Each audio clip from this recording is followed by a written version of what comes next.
teman-teman kreatif, kembali lagi di Obras, obrolan santai Stikes Pantirape Yogyakarta yang unggul dan berbela rasa, di mana setiap ide dapat menjadi inspirasi. Saya Elizabeth Rosa, kali ini kita akan membahas mengenai perawatan jangka panjang pada lansia. Kira-kira apa sih pentingnya?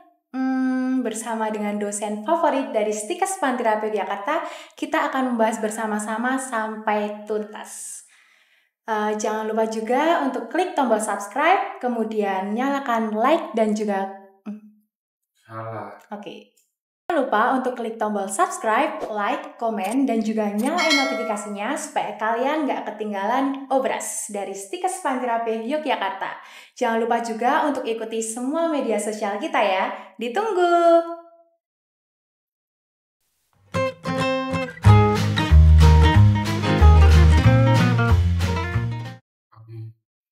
Sebelum kita bahas lebih lanjut, kita kenalan dulu yuk sama salah satu dosen Stikes Pantirape Yogyakarta yang memiliki banyak pengalaman di bidang keperawatan gerontik. Mari kita sapa. Halo Pak Erjin. Halo.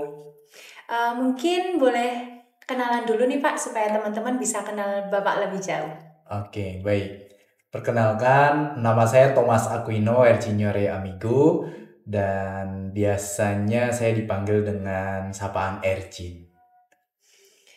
Oke Pak Erjin, di tema Obras kali ini kita akan membahas mengenai perawatan jangka panjang pada lansia ya Pak ya. Mungkin teman-teman masih banyak yang belum tahu Pak, sebenarnya lansia itu apa sih Pak? Apakah semua orang sepuh-sepuh itu bisa disebut lansia atau gimana?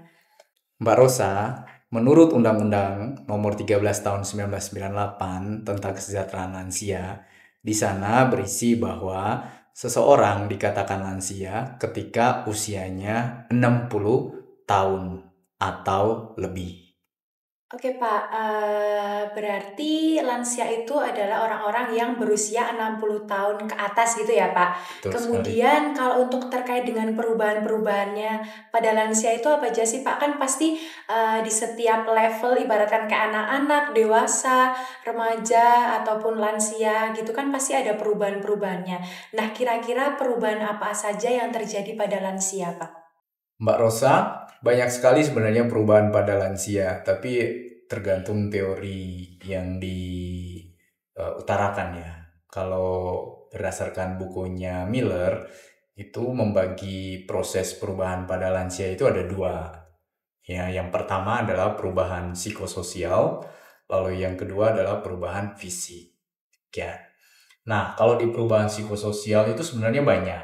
Nah, salah satunya saya sebut saja khususnya adalah perubahan pada kognitif. Itu dari sisi psikososial, di mana lansia nanti mengalami demensia gitu ya, atau juga lansia mengalami depresi. Sedangkan yang kedua adalah perubahan dari sisi fisik. Nah, perubahan dari sisi fisik itu juga sangat banyak ya. Misalnya perubahan pada sistem penglihatan, perubahan pada sistem pendengaran, perubahan pada sistem pencernaan, perubahan pada sistem pernapasan. Semua sistem dia akan mengalami perubahan. Itu yang berkaitan dengan fisik. Begitu Mbak Rosa. Oke, terima kasih Pak. Berarti kurang lebih semua lansia itu memiliki ibaratkan perubahan yang mirip atau hampir sama gitu ya Pak, dari satu dengan yang lainnya. Artinya perubahan pada dua komponen tadi ya. Dan perubahan tiap lansia atau tiap individu itu sangat berbeda-beda tergantung dari banyak faktor. Kalau di teorinya Miller dia sebut sebagai faktor risiko gitu ya. Nah, faktor risiko misalnya dari sisi nutrisi, dari sisi aktivitas, dari sisi tidur dan istirahat. Nah, faktor-faktor itu nanti akan berdampak ke proses menua selanjutnya. Demikian. Oke. Kemudian Pak, mungkin kan di Indonesia ini tuh bisa dibilang lansia itu sangat banyak ya Pak, terutama di Yogyakarta. Katanya Yogyakarta merupakan kota yang bisa dibilang yang ramah lansia, kayak semua lansia tuh pengennya tinggal di Yogyakarta gitu Pak. Jadi kalau menurut Pak Erjin itu kenapa sih Pak kok isu lansia ini kayak mulai naik lagi? Kenapa kita perlu membahas atau kayak perlu turut apa ya Pak? Kayak ibaratkan peduli terkait dengan isu-isu lansia gitu Pak. Ya baik. Kalau bicara tadi ya bahwa lansia di Indonesia itu sekarang sudah meningkat dan terutama di daerah istimewa Yogyakarta. prosentase lansia itu paling banyak. Lalu kemudian kenapa sih banyak orang yang ingin tinggal di Jogja gitu ya? Karena kalau saya pribadi melihatnya Jogja itu memang tempat yang menjadi favorit kayaknya buat lansia karena adem, ayem, tentram gitu ya. Itu kalau yang saya dengar. Lalu yang berikutnya lagi adalah isu lansia menjadi isu strategis karena apa? Sekarang banyak orang berlomba-lomba untuk menjaga kualitas hidupnya, menjaga pola hidup sehat. Sehingga dampaknya adalah usia seseorang semakin panjang. Ketika usia semakin panjang, maka jumlah lansia semakin meningkat. Maka dampak lebih lanjutnya, usia semakin meningkat, jumlah lansia semakin banyak. Nah, kalau jumlah lansia semakin banyak, ya itu menjadi perhatian kan. Oke, kalau lansianya itu bisa mandiri. Tapi kalau lansianya ketergantungan, maka itu yang menjadi perhatian penting. Begitu kurang lebih. Oke Pak, berarti kan tadi ada lansia yang mandiri dan juga lansia yang ketergantungan. Nah, kira-kira apa sih Pak yang harus kita lakukan supaya teman-teman itu juga tahu Pak, gimana treatmentnya pada lansia yang mandiri ataupun lansia yang ketergantungan? Mbak Rosa, kalau lansia yang mandiri itu tinggal diberikan perawatan lanjutan yang fokusnya pada kesehatan yang lebih baik lagi. Artinya fokus pada wellness-nya aja, sejahtera. Sehingga ada banyak program sebenarnya yang ada di masyarakat yang sekarang lagi booming, sebenarnya salah satunya adalah sekolah lansia. Jadi lansia-lansia tersebut yang masih sehat, masih mandiri bisa mengikuti sekolah lansia. Atau yang sudah lama programnya itu adalah posyandu lansia. Itu maka lansia-lansia tersebut bisa mengikuti posyandu lansia yang ada di masyarakat. Sehingga mereka tetap sehat gitu atau wellness. Sedangkan lansia yang tidak mandiri, nah ini nih tantangan tadi seperti yang saya sampaikan. Sekarang yang berkaitan dengan lansia yang tidak mandiri itu ada program yang juga sudah dikembangkan oleh pemerintah, yaitu perawatan jangka panjang atau kalau istilah lainnya adalah long term care pada lansia. Oke Pak, mungkin bisa dijelaskan lebih rinci lagi terkait perawatan jangka panjang pada lansia itu kayak gimana sih Pak konsepnya? Perawatan jangka panjang itu adalah pelayanan yang diberikan kepada individu yang mengalami ketergantungan. Dalam konteks ini, kalau perawatan jangka panjang pada lansia berarti lansia yang mengalami ketergantungan. Seperti yang tadi kita diskusikan, bahwa lansia yang mengalami ketergantungan atau lansia yang tidak mandiri, maka mereka inilah membutuhkan perawatan jangka panjang. Fokus perawatan jangka panjang itu beberapa teori mengatakan fokus pada kebutuhan dasarnya atau aktivitas hidup sehari-harinya seperti mandi, makan, tidur, berpakaian, toileting, atau berpindah tempat. Oke Pak, berarti untuk perawatan jangka panjang itu dilakukan oleh keluarga, kemudian juga mungkin anak, cucu, atau kayak orang lain gitu Pak? Untuk perawatan jangka panjang, tentunya si lansia tidak bisa melakukan secara mandiri. Tidak bisa dilakukan sendiri tentunya. Maka memang perawatan jangka panjang beberapa konsep yang telah kita pelajari lalu juga sudah kita terapkan beberapa tahun terakhir ini, yaitu perawatan jangka panjang berbasis keluarga. Nah, tapi bukan hanya keluarga tentunya, bisa juga kader kesehatan atau juga tetangga. Karena ada juga lansia yang di rumahnya sendiri, maka perawatan bisa dilakukan oleh tetangganya. Nah, kalau perawatan oleh keluarga, tentunya semua anggota keluarga yang ada dalam rumah itu berkontribusi dalam perawatan lansia yang membutuhkan perawatan jangka panjang tadi. Demikian. Oke Pak, kira-kira ngomongin terkait dengan perawatan jangka panjang, tujuannya apa sih Pak? Nah, tujuan perawatan jangka panjang itu yang pertama tentunya adalah membuat lansia mandiri. yang tadinya mengalami ketergantungan, lalu kemudian lansia itu bisa mandiri. Yang kedua, mencegah terjadinya berbagai penyakit. Karena ketika lansia itu bisa melakukan aktivitasnya, seperti yang saya sebutkan tadi, mandi, berpakaian, dan semuanya itu secara mandiri, maka lansia akan terhindar dari berbagai penyakit. Atau mencegah komplikasi berbagai penyakit, karena lansia melakukan aktivitas. Selain itu juga mencegah timbulnya kekerasan pada lansia. Mengapa? Karena kalau lansia itu tidak mandiri, maka lansia tersebut segala kebutuhannya dia harus minta tolong kepada yang merawat. Entah itu keluarga, entah itu kader, entah itu tetangga. Nah, ketika si lansia selalu meminta tolong, kemungkinan besar keluarga ataupun kader ataupun tetangga itu juga mengalami keterbatasan, karena tentunya keluarga, kader, atau tetangga tadi mempunyai aktivitas lain, sehingga bisa menimbulkan emosional yang negatif dari yang merawat, dan dampaknya adalah muncul perilaku kekerasan terhadap lansia. Demikian. Oke Pak, berarti terkait dari tujuannya sendiri itu kan sudah banyak Bapak sebutkan tadi. Kira-kira Pak, ada nggak sih pelatihannya yang terkait membahas Perawatan jangka panjang. Ada nggak pelatihannya Pak untuk perawatan jangka panjang pada lansia?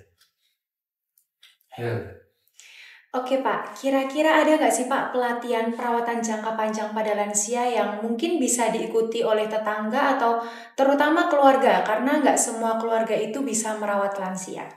Kader kesehatan ataupun tetangga atau keluarga itu membutuhkan pelatihan perawatan jangka panjang, karena memberikan perawatan pada lansia itu tidak mudah. Semua komponen tadi butuh pelatihan. Yang berkaitan dengan apa? Yang berkaitan dengan bagaimana cara memandikan lansia, bagaimana cara mengenakan pakaian pada lansia, bagaimana memberikan makanan pada lansia, apalagi kalau lansia di rumah itu menggunakan alat-alat kesehatan. Jadi, keluarga, kader, ataupun tetangga perlu belajar bagaimana perawatan jangka panjang. Oke Pak, kalau untuk perawatan jangka panjang kan ada pelatihannya seperti yang Bapak sebutkan tadi. Kira-kira di mana keluarga ataupun tetangga bisa mendapatkan pelatihan perawatan jangka panjang itu? Perawatan jangka panjang ini tentu dikembangkan oleh Kementerian Kesehatan. Lalu juga beberapa institusi kesehatan, terutama keperawatan, juga mengembangkan pelatihan perawatan jangka panjang. Nah, di Stikes Pantirapi kami juga sudah melakukan pelatihan perawatan jangka panjang yang didanai oleh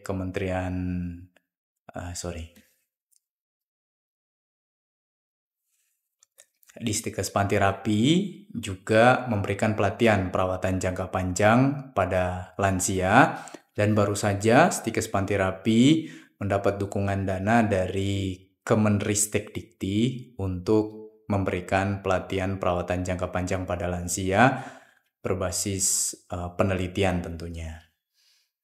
Wah, menarik nih teman-teman. Ternyata Stikes Pantirapi udah terjun langsung ya Pak untuk menangani atau ikut turut serta terkait dengan perawatan jangka panjang pada lansia. Sebelumnya apa sih Pak indikator-indikator yang terjadi atau mungkin bisa kita temui pada lansia yang membutuhkan perawatan jangka panjang? Nah, tadi ya bahwa Stikes Pantirapi ikut berkontribusi dalam perawatan jangka panjang pada lansia dengan memberikan pelatihan kepada kader-kader kesehatan ataupun kepada keluarga yang mempunyai lansia atau tenaga-tenaga volunteer yang notabene mereka nggak punya lansia tapi mereka mau merawat lansia. Nah, indikator bahwa seseorang atau lansia itu membutuhkan perawatan jangka panjang adalah ada instrumennya, Instrumennya menggunakan instrumen activity daily living dan juga instrumen yang ADL sendiri. Jadi ada IADL dan ada ADL. Dua instrumen ini dari Kementerian Kesehatan juga melalui bukunya perawatan jangka panjang digunakan untuk menilai apakah lansia tersebut masuk kategori perawatan jangka panjang atau tidak. Nah, indikator perawatan jangka panjang pada lansia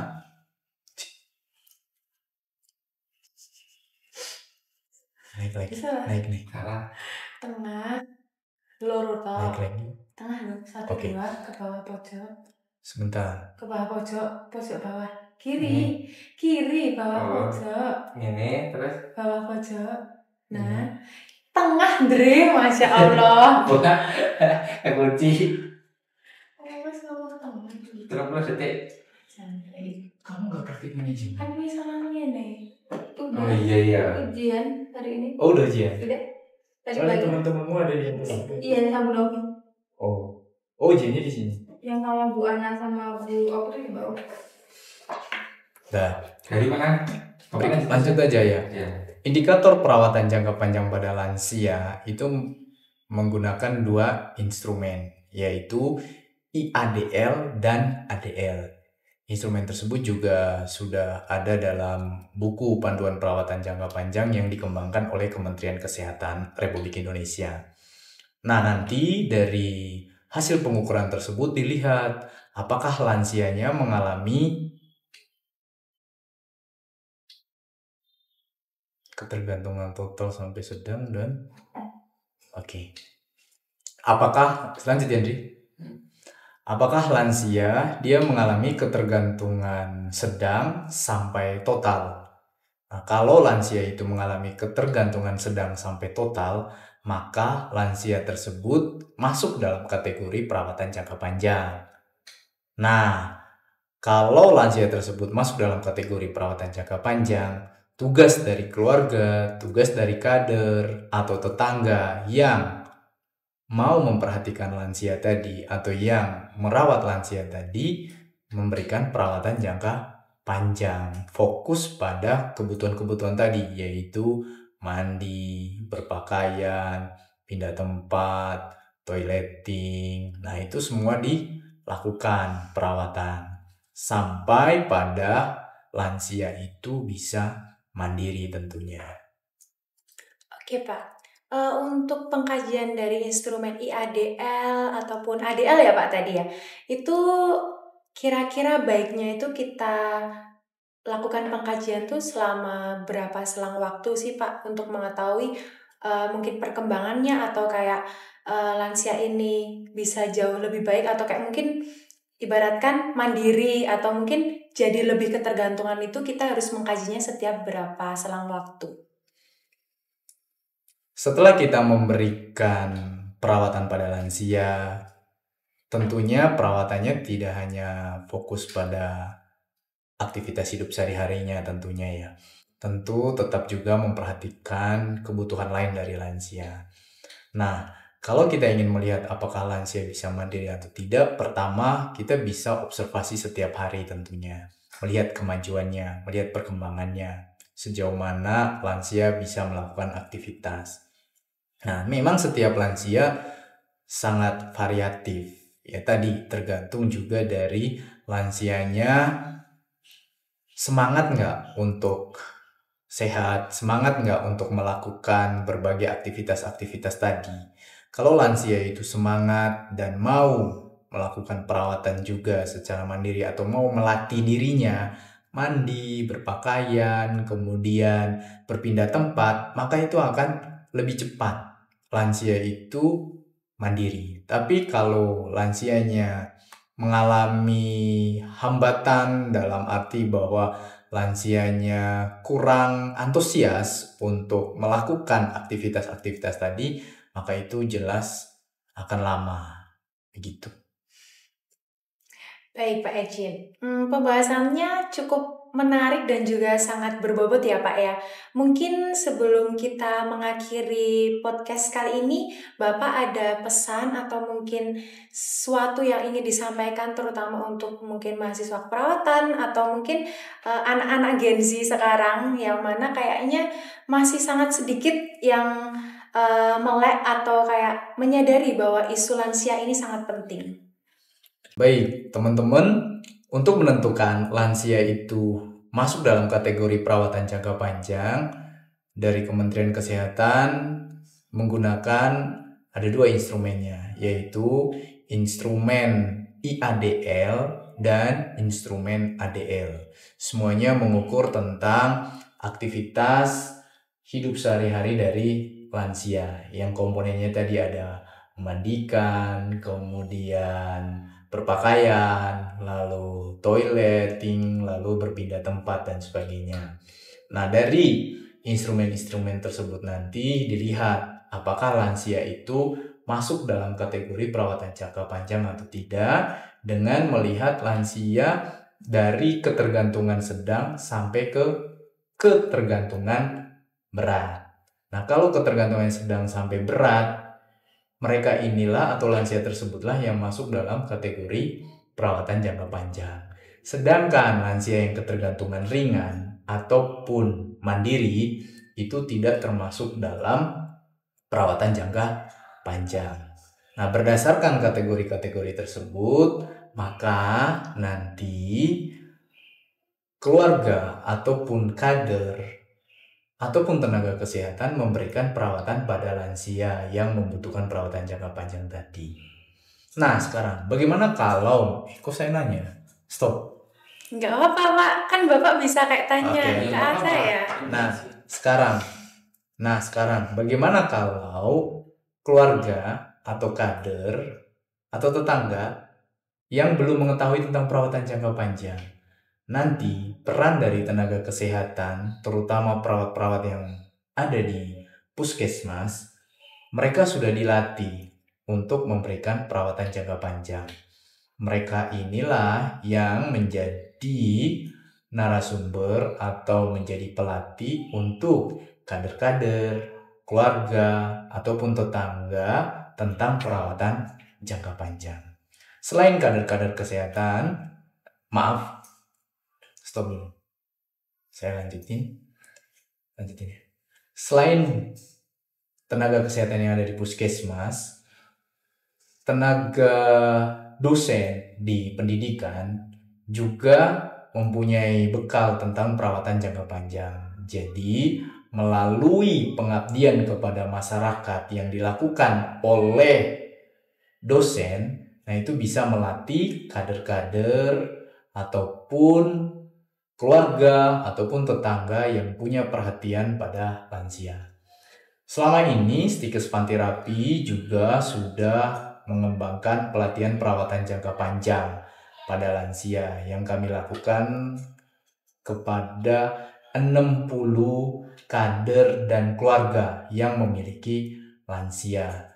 Dan kebetulan kami melalui riset kerjasama dengan Kemenristek Dikti, maka kami melakukan pelatihan perawatan jangka panjang pada lansia, khususnya kepada keluarga yang dengan lansia maupun kader tadi. Dan itu kami lakukan pelatihan selama 3 hari, baik dari sisi teori maupun juga dari sisi prakteknya atau bagaimana merawat lansia dengan pendekatan kebutuhan dasar manusia atau pendekatannya pada aktivitas hidup sehari-hari lansia. Wah, menarik nih. Ternyata Stikes Pantirapi Jakarta sudah turun langsung gitu ya Pak, udah terjun langsung untuk menangani isu lansia, terlebih untuk perawatan jangka panjang pada lansia. Semoga kedepannya semakin banyak lagi ya Pak ya untuk riset ataupun penelitian ataupun pelatihan-pelatihan yang mungkin bisa dilakukan oleh Stikes Pantirapi Jakarta untuk membantu masyarakat sekitar supaya mereka lebih paham untuk gimana sih cara melakukan perawatan jangka panjang pada lansia. Oke Pak, sebelum kita mengakhiri podcast pada hari ini, nggak kerasa nih teman-teman, kita udah di penghujung acara. Mungkin saya boleh minta pesan untuk anak-anak Gen Z nih Pak, terutama untuk para remaja, gimana supaya mereka itu lebih melek terkait dari isu-isu dari lansia itu sendiri? Ya, kalau pesan saya untuk para anak muda atau para remaja, mari kita peduli dengan lansia. Dan beberapa waktu lalu, kami di Stikes Panti Rapi fokus juga perawatan pada lansia di masyarakat dengan memberikan berbagai pelatihan dan juga perawatan. Dalam kegiatan tersebut, kami membuat tagline Anak Muda Peduli Lansia.